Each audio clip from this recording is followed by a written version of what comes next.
Hey boys and girls, we're going to pick up where we left off yesterday in our new chapter book called the Twits. So if you want to go grab your snack, feel free to do that. Or if you think back to our read aloud time in the classroom, you didn't always just sit at your desk and watch me read to you.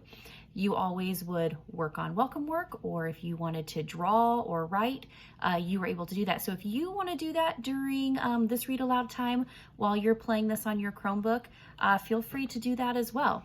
You, of course, can sit back and watch me read to you, but you absolutely don't have to. So we're going to pick up where we left off yesterday. We have met Mr. and Mrs. Twit, and we've learned that both of them are pretty disgusting people, right? And they like to play really mean, horrible tricks on each other. And Mr. Twit has played a trick on Mrs. Twit using a frog and putting it in her bed. It caused her to faint and jump out of bed, and the frog ended up going to sleep on Mrs. Twit's pillow while she went down and slept on the sofa. So the next chapter we're going to read is titled The Wormy Spaghetti. The next day, to pay Mr. Twit back for the frog trick, Mrs. Twit sneaked out into the garden and dug up some worms. She chose some big, long ones and put them in a tin can and carried them back to the house under her apron. At 1 o'clock, she cooked spaghetti for lunch, and she mixed the worms in with the spaghetti, but only on her husband's plate. The worms didn't show because everything was covered with spaghetti sauce and sprinkled with cheese. "Hey, my spaghetti's moving!" cried Mr. Twit, poking around with his fork. "Oh, well, it's a new kind," Mrs. Twit said, taking a mouthful from her own plate, which, of course, had no worms in it. "It's called squiggly spaghetti, and it's delicious.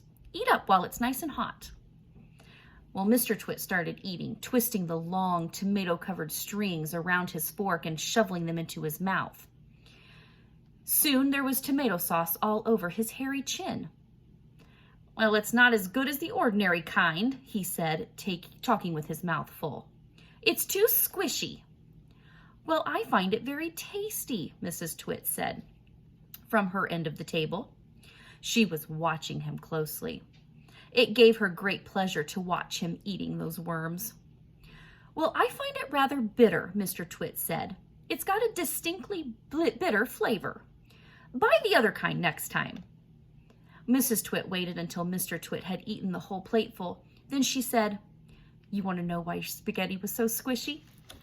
Mr. Twit wiped the tomato sauce from his beard with a corner of the tablecloth. "Why?" he said. "And you want to know why it had a nasty, bitter taste?" "Why?" he asked. "Because it was worms!" cried Mrs. Twit, clapping her hands and stamping her feet on the floor and rocking with horrible laughter.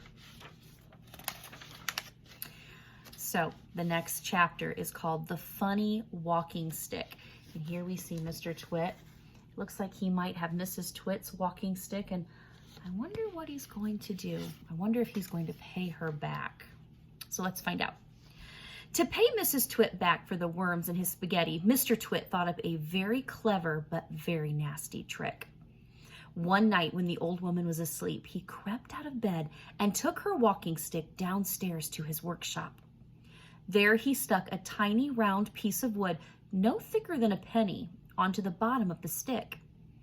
This made the stick longer, but the difference was so small, the next morning Mrs. Twit didn't even notice it. And the following night, Mr. Twit stuck on another tiny bit of wood.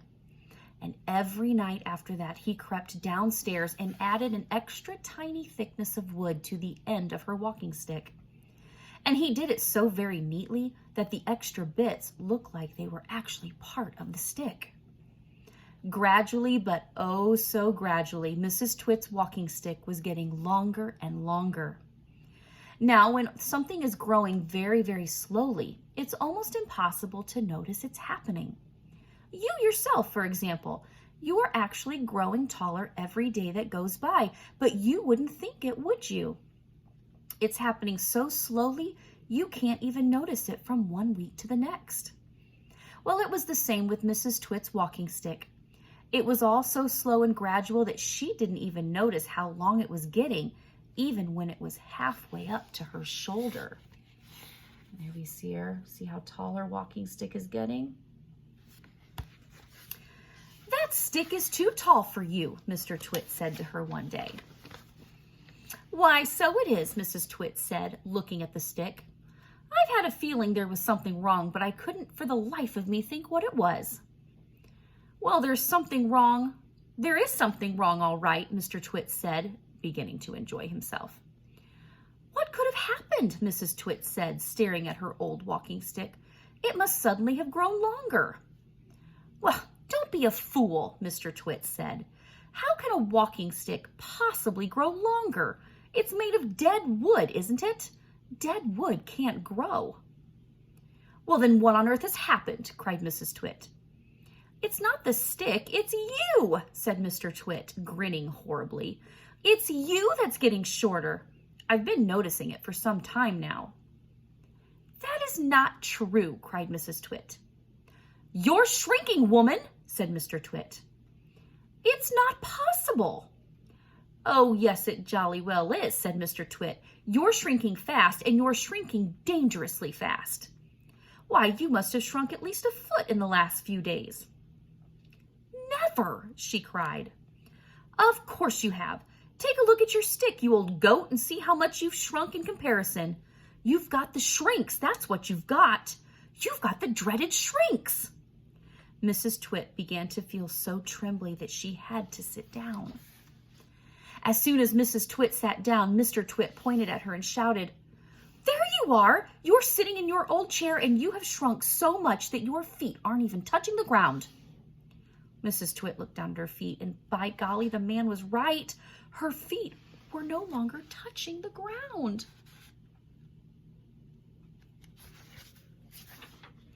Mr. Twit, you see, had been just as clever with the chair as he'd been with the walking stick.